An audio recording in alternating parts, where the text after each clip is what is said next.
Car dealership manager kicks out black man unaware he is the new owner. Don't forget to subscribe to our channel and share where you're watching from in the comments section. Your support will help us bring more meaningful stories like this. A casual hoodie, a luxury showroom, and one jaw-dropping reveal. What happens when a car dealership manager misjudges the man who secretly owns it all? Daryl eased his SUV into the parking lot of Prestige Motors, the flagship dealership he had recently acquired in the heart of Scottsdale, Arizona. The sun hung high in the sky, casting a golden glow over the pristine luxury vehicles lined up at the front. Their polished surfaces gleamed under the relentless desert sun, each one a symbol of wealth and status. Despite the temptation to pull into one of the reserved spaces near the entrance, Daryl opted for an unmarked spot at the back of the lot, away from the immediate line of sight. He wanted to arrive unnoticed. Stepping out of his SUV, he adjusted the sleeves of his well-worn gray hoodie, the fabric soft from years of use. His jeans, slightly faded, and his sneakers, scuffed from regular wear, completed his unassuming look. To anyone watching, he appeared to be just another curious window shopper, someone who probably wandered in on a whim, and that was precisely the impression he intended to give. He wasn't here to be recognized, he was here to observe. His own reputation was in precisely the opposite. There were few who would recognize him as being restless. It was he who was, and the recognition was, he wasn't here to recognize him, he was here to observe. As he approached the glass entrance doors, the cool, air-conditioned air from inside whispered against his skin, a sharp contrast to the heat radiating off the pavement. He took a deep breath, inhaling the familiar scent of fresh leather, wax, and the faint trace of cologne left behind by affluent customers. The showroom was immaculate, a temple of luxury automobiles with spotless marble floors and strategic lighting that highlighted every curve and contour of the high-end vehicles on display. A small cluster of employees stood near the reception desk, engaged in light conversation, their laughter punctuated by the occasional glance toward the entrance. The moment Daryl stepped inside, the dynamic subtly shifted. Conversation slowed. Eyes flickered toward him. It was the kind of scrutiny that didn't come from curiosity but quiet judgment, the type reserved for those who didn't seem to belong. From across the showroom, movement caught his eye.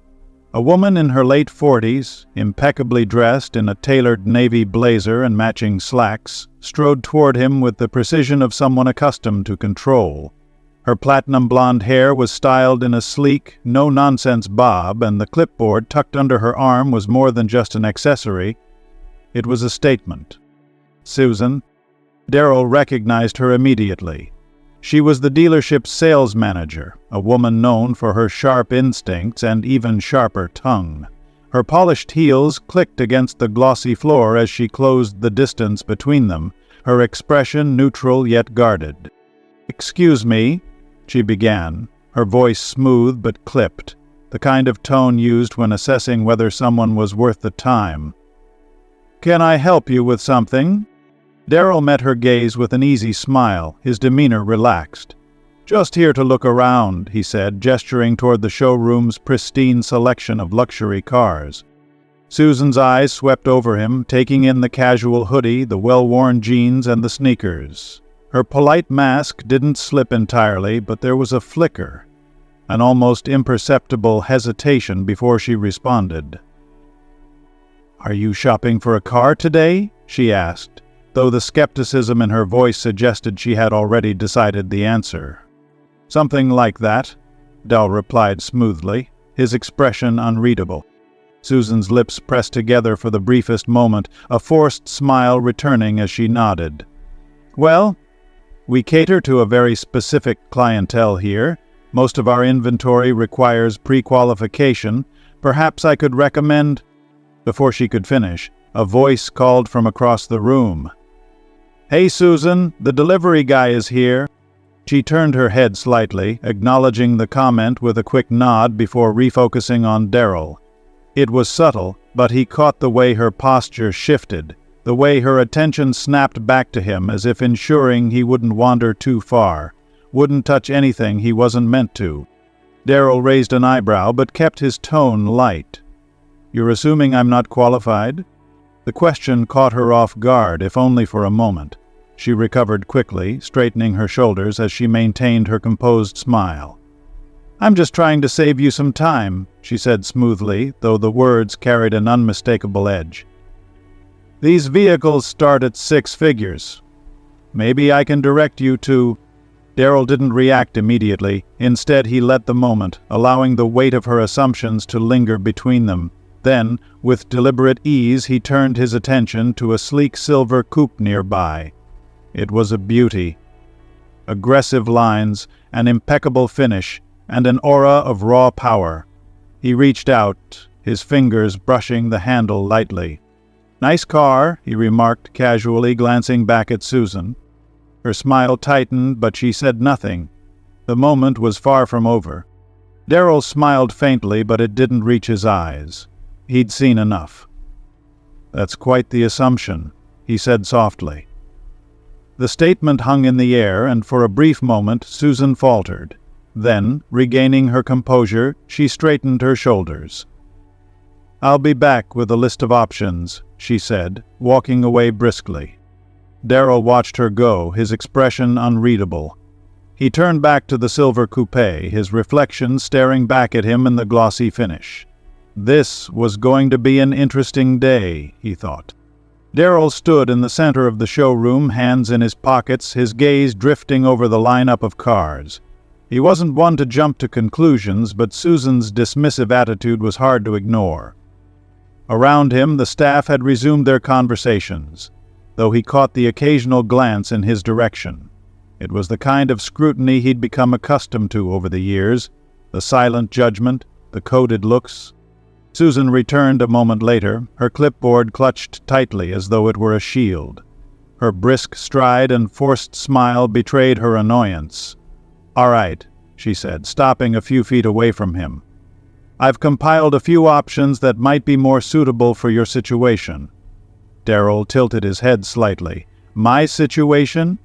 "Yes," Susan replied, her tone clipped. She handed him a printout of pre-owned vehicles, each with detailed descriptions and price tags well below the dealership's typical offerings. "These are more accessible models. Reliable, economical, and, well, practical." Darrell took the list without a word, his eyes scanning the page. A used sedan, an older SUV, or a compact hybrid. His lips twitched in faint amusement, but he quickly hid it, folding the paper and tucking it into his pocket. "Appreciate the effort," he said, his tone even. Susan seemed momentarily disarmed by his response, but she quickly recovered, her hands resting on her hips. "Listen," she said, her voice dropping as if she were about to share a secret. "I'm just trying to be realistic with you. Prestige Motors isn't for everyone. I don't want to waste your time." Darrell met her gaze, his expression calm but unwavering. "And what exactly makes you think I'm not your target customer?" Susan hesitated, but only for a split second. "I've been doing this a long time," she said. "I can tell when someone's out of their depth." "Out of their depth," Darrell repeated, his voice neutral, almost thoughtful. "Interesting." There was a flicker of uncertainty in Susan's eyes, but she pressed on. "I'm just being honest. It's better to be upfront than to have someone leave disappointed." Darrell let out a soft chuckle, shaking his head slightly. "Honest, huh? I like honesty. How about this? You let me speak to the owner? Think we can make that happen?" Susan's eyebrows shot up. For the first time, she seemed genuinely caught off guard. "The owner?" "That's right," Darrell said, his tone light, almost conversational. "I'd like to have a word with them. If you are still watching this video and finding these lessons useful, please comment number 1 below to let me know that you are still watching this video with me. Thank you for your valuable time." Susan's brows furrowed ever so slightly, the motion brief but telling. Still, she quickly smoothed out her expression, forcing another polite, professional smile. "It is," she said, her voice measured. Perhaps when you're ready to make a serious inquiry, we can arrange an official appointment. But for now, I'll have to ask you not to touch the vehicles." Her tone was firm, but laced with the practiced civility of someone accustomed to handling customers with a deft mix of courtesy and control. Darrell stood motionless for a beat, letting her words settle.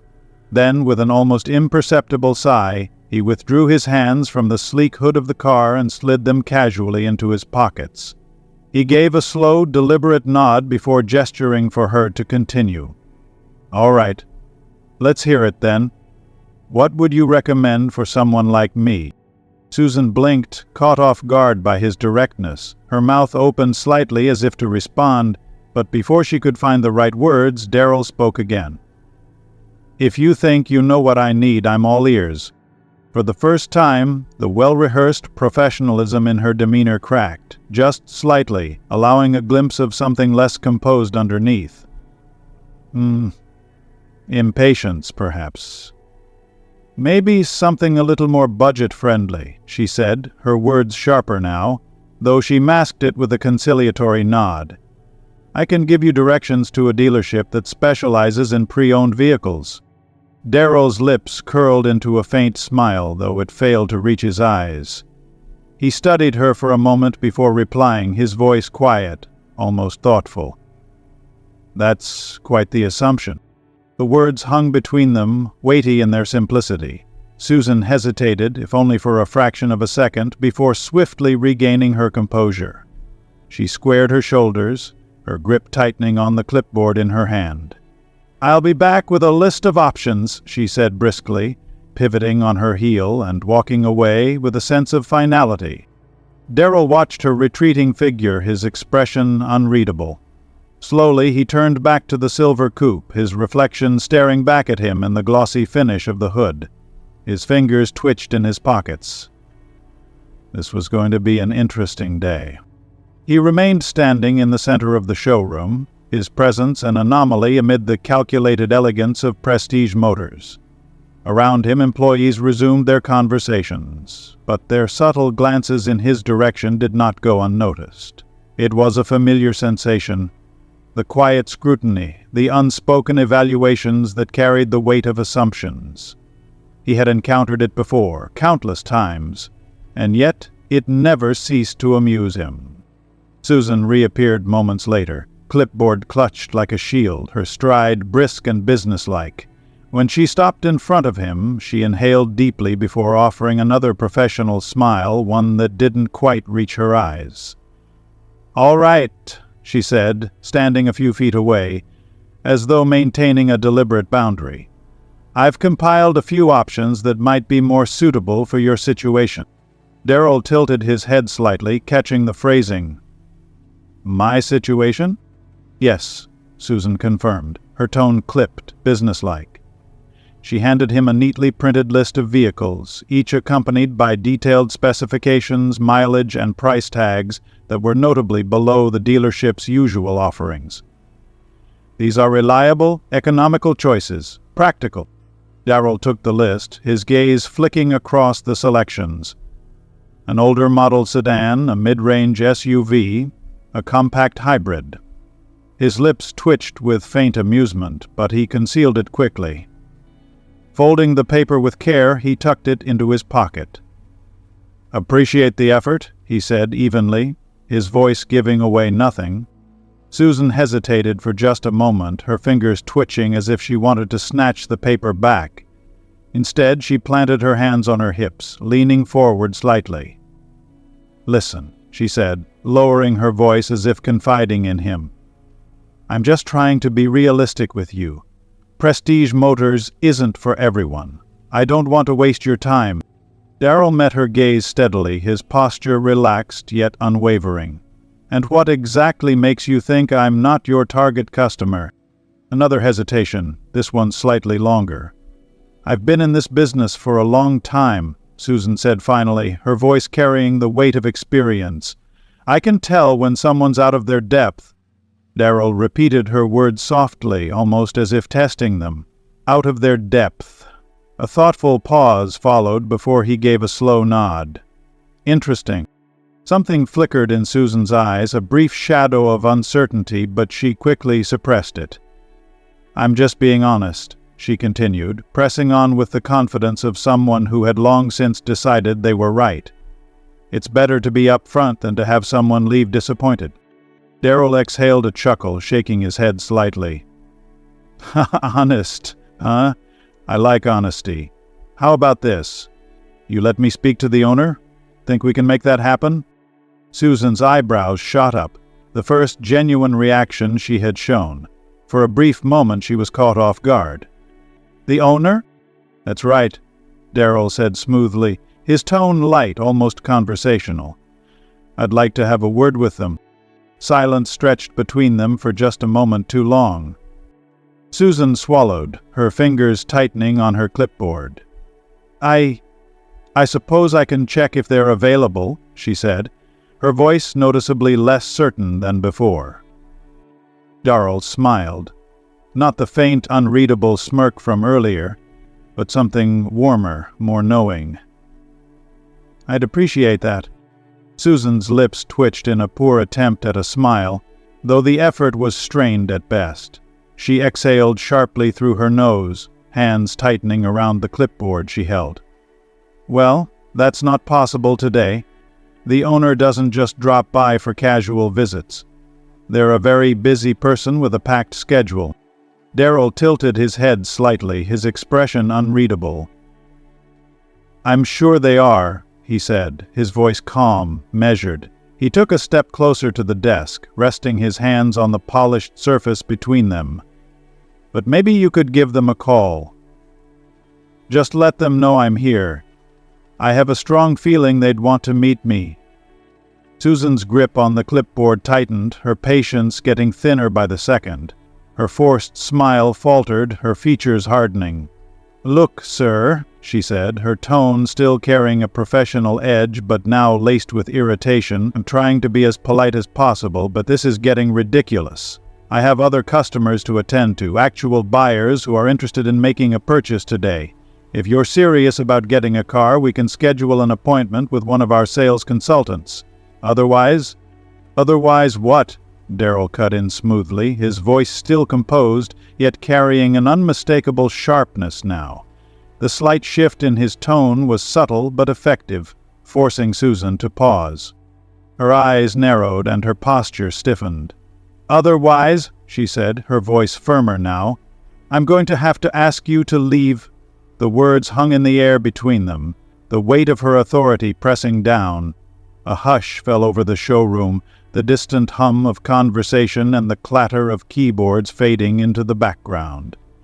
Employees subtly turned their heads, sensing the tension. Darrell stood his ground, studying her for a long moment as if weighing his next move. Then, with deliberate slowness, he reached into his pocket and retrieved his phone. "All right," he murmured, scrolling through his contacts. "I'll make the call myself." Susan's brow furrowed, her irritation now mingled with curiosity. "What are you doing?" she asked, her voice lower now, as if suddenly aware of the eyes on them. If you are still watching this video and finding these lessons useful, please comment number 2 below to let me know that you are still watching this video with me. Thank you for your valuable time. Darrell lifted the phone to his ear. "Just calling the owner," he said casually, his fingers tapping against the desk. "Shouldn't take long." Susan blinked. Her confidence wavered, and for the first time, uncertainty crept into her expression. She parted her lips as if to speak, but found herself at a loss for words. Around them, employees had all but stopped what they were doing, their attention locked onto the unfolding exchange. Darrell turned slightly, holding up a finger as if asking for patience. He spoke into the phone, his voice still calm but firm.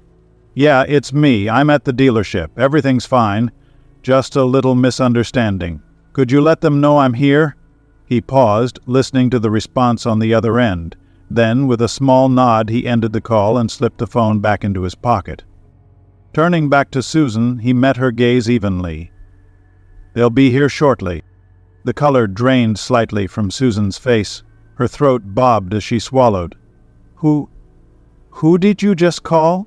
she asked, her voice barely above a whisper. Darrell didn't answer immediately. Instead, he let his gaze drift around the room, noting the silent audience now gathered, sales associates pretending to be busy, managers watching from the periphery. His lips curled slightly, a hint of amusement flashing across his face. "Guess we'll find out," he said, his voice almost playful. The room remained frozen in anticipation, each passing second thickening the tension. Susan shifted her weight uncomfortably, her polished demeanor beginning to crack. She occupied herself with her clipboard, but her movements were stiff and mechanical, betraying her unease. The minutes stretched on, though they felt like an eternity. The soft murmur of whispers passed through the showroom like an electric current. Employees stole glances at each other, their curiosity outweighing their professionalism. Then the sound of the main doors opening cut through the air. The showroom seemed to collectively hold its breath. A sharply dressed man strode inside, his navy blue suit impeccably tailored, his polished shoes clicking softly against the gleaming tile floor. He exuded authority and confidence, his expression serious yet composed. His eyes scanned the room with purpose before landing on Darrell. A slow smile spread across his face. "Mr. Carter?" The man greeted warmly, extending his hand as he approached. "So good to see you." Darrell returned the handshake with an easy familiarity, his grip firm, his smirk barely restrained. "Thanks for coming, Alex. Appreciate it." A ripple of realization passed through the onlookers. The air in the room shifted instantly. Susan's clipboard nearly slipped from her fingers. Her eyes darted between Darrell and Alex, her previous confidence crumbling into visible distress. The regional director of the dealership had just greeted Darrell Carter like an old friend. The silence in the showroom was deafening. "Wait, Mr. Carter?" Susan's voice trembled with uncertainty as the name slipped from her lips, a hesitant echo that filled the brief silence between them. She hadn't expected to hear it, and her tone betrayed a mix of surprise and unease. Across the room, Alex, who had been smiling in a congenial, relaxed manner moments before, shifted his demeanor noticeably. His friendly countenance gave way to a more controlled, businesslike expression, and his tone grew almost curt as he addressed her. "Susan, I see you've already met Mr. Carter," he said, his voice clipping slightly as if to remind her of proper protocol. His words hung in the air, charged with an undercurrent of authority. Susan's eyes widened and she blinked rapidly, her mouth opening and closing as if desperately searching for the right explanation. I didn't realize," she stammered, clearly caught off guard by the unfolding revelation. Before she could finish, Alex interjected. "You didn't realize he's the new owner of this dealership." His tone was sharp, each word crisp and final. He glanced over at Darrell, a flicker of regret passing across his features, as if to silently apologize for the abrupt introduction. "I trust this wasn't your ideal welcome," he added, a hint of contrition underlying his formality. Darrell, who had been standing quietly nearby, raised a hand to gently stop Alex from saying any more. "It's all right, Alex. I think Susan and I just got off on the wrong foot," he said, his voice calm and measured. There was a weight to his words, a quiet gravity that made the entire room seem to pause and listen. At that moment, his eyes conveyed a deep-seated understanding, hinting at experiences that went far beyond the mere exchange of pleasantries. Susan's face drained of color, turning an ashen hue as if the very air around her had been sucked out. Instinctively, she stepped back, clutching her clipboard tightly against her chest, as if it were a lifeline in a suddenly turbulent sea. I'm so sorry," she managed to whisper, her voice scarcely audible above the tension that had filled the space. "I didn't know," she began again, the admission trailing off as uncertainty clouded her features. Darrell's eyes narrowed slightly, and he leaned in as though to ensure every person in the room could hear him. "You didn't know what?" he asked, his tone gentle yet firm. "That I could own a place like this?" That someone like me might belong here? His words hung in the air, heavy with an unspoken challenge to the assumptions that had just been laid bare. For a moment, Susan's eyes widened in a mixture of shock and realization, leaving her visibly lost for words.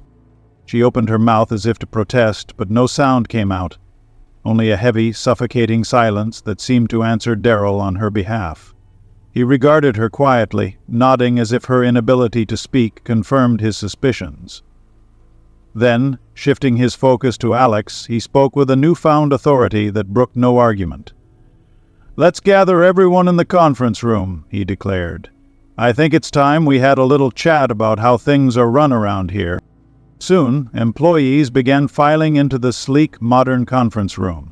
The space, designed with expansive glass walls and minimalist furnishings intended to inspire confidence and modernity, now felt strangely stifling. The atmosphere was thick with tension and unspoken grievances. Every step echoed in the polished corridor, and every whispered remark was laden with apprehension. Susan, her usual air of confidence shattered, took a seat near the back, her gaze flitting nervously between the faces around her. At the head of the table, Darrell positioned himself with calm authority. His presence was magnetic, quiet yet commanding, ensuring that every person in the room felt the weight of his words before he even began to speak. Alex lingered near the entrance, his arms folded and expression inscrutable as he observed the gathering, as if silently weighing the implications of what had just transpired. As the low murmur of hushed whispers began to subside, Darrell cleared his throat, drawing every pair of eyes to him. "Thank you all for joining me on such short notice," he began, his tone measured and resolute. "For those of you who may not know me yet, my name is Darrell Carter, and as of last month I have taken on the role of the new owner of Prestige Motors." A ripple of murmurs spread through the room, ranging from genuine curiosity to embarrassed surprise, as his revelation sank in. Meanwhile, Susan sank lower into her chair, avoiding direct eye contact as if the admission itself were a personal indictment. Darrell continued, his voice steady and deliberate. "I came here today dressed casually, and that was very much by design. I wanted to observe firsthand how this dealership operates when my identity isn't a factor, when I'm not immediately recognized as the owner. I wanted to experience what a potential customer might feel stepping through these doors without the burden of expectation or bias." He paused, allowing his words to settle over the gathered employees like a heavy fog. "What I experienced today," he said slowly, "was deeply disappointing. I was judged not for the contributions I could make or the vision I have for this business, but solely based on my appearance. I'm not here to single anyone out or cast blame on an individual, but we need to confront what this says about the culture here at Prestige Motors." His gaze swept over the room, pausing briefly as it met Susan's flushed, remorseful eyes before moving on to address everyone as a whole. "This isn't just about me," Darrell explained, his voice resonating with a quiet intensity. "It's about every person who walks through those doors. Every customer who doesn't fit into someone's narrow, preconceived notion of what a luxury car buyer should look like." His words, though measured, carried a clear call for reflection and change. A reminder that respect and fairness should extend to all, regardless of appearance or first impressions. One of the younger sales associates shifted in his chair, his expression uncertain. He hesitated for a moment before raising his hand, glancing around as if seeking silent permission from his colleagues. Darrell caught the motion and nodded in his direction. "Go ahead." The man cleared his throat, his voice tinged with nervousness. "Mr. Carter," he began tentatively, "I think most of us do our best to treat customers fairly, to give them a good experience. But sometimes it's hard not to make assumptions, even when we don't mean to. It just happens. If you are still watching this video and finding these lessons useful, please comment number 3 below to let me know that you are still watching this video with me. Thank you for your valuable time." Darrell took in the young man's words, his expression thoughtful rather than reprimanding. "I understand that," he said, his voice measured. Bias is something we all have, whether we recognize it or not. It's part of human nature. But recognizing it isn't enough. We have to go beyond just trying to be fair.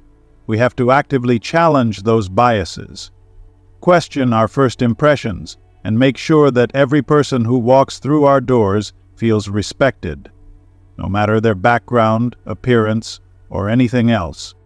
He let the words settle in the air, allowing a brief silence to punctuate their significance before continuing. This dealership has built a strong reputation over the years, a reputation based on quality.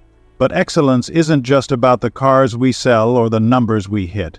It's about the experience we provide, the trust we build with our customers, and the standards we hold ourselves to. And from today forward, that experience will be built on a foundation of respect, inclusivity, and fairness. A murmur of agreement swept through the room, subtle but present.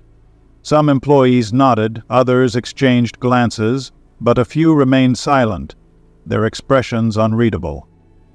Darrell scanned the faces before him, his gaze settling on Susan, who sat rigid in her chair, her hands clasped tightly in her lap.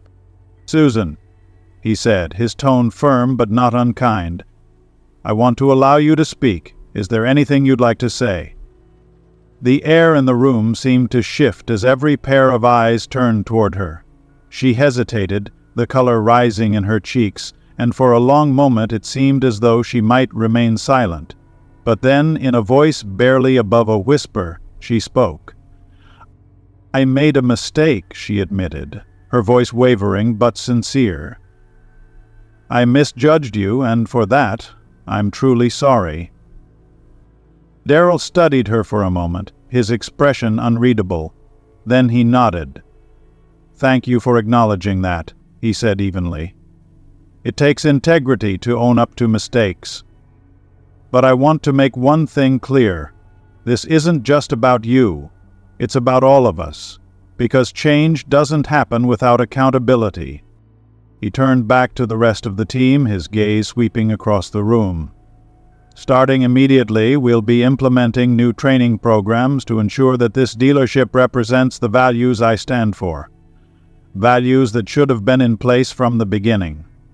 Every single customer who walks through our doors deserves to be treated with dignity and respect. No exceptions. If anyone here has a problem with that, now is the time to speak up." Silence filled the conference room. The air conditioning hummed faintly in the background, but no one spoke. The weight of Darrell's words lingered, pressing down on everyone present. He allowed the silence to stretch, giving them time to absorb what had been said before finally breaking it himself. Good," he said, nodding slowly. "I'm glad to see we're on the same page. Change isn't always comfortable, but it's necessary. And if we want to continue being a leader in this industry, we have to lead by example." He took a step away from the table, his hands resting lightly on its edge as he leaned forward slightly. "Let me be clear. I didn't come here today to humiliate anyone or call anyone out. I came here to understand the culture I've inherited and figure out how we can make it better. We have an opportunity here to create something stronger, something better than what was here before. But that only happens if we're willing to take a hard look at ourselves and be honest about where we need to improve." His eyes found Susan again, who still sat quietly near the back of the room. "Susan," he said, his tone softening just enough to convey that he wasn't attacking her.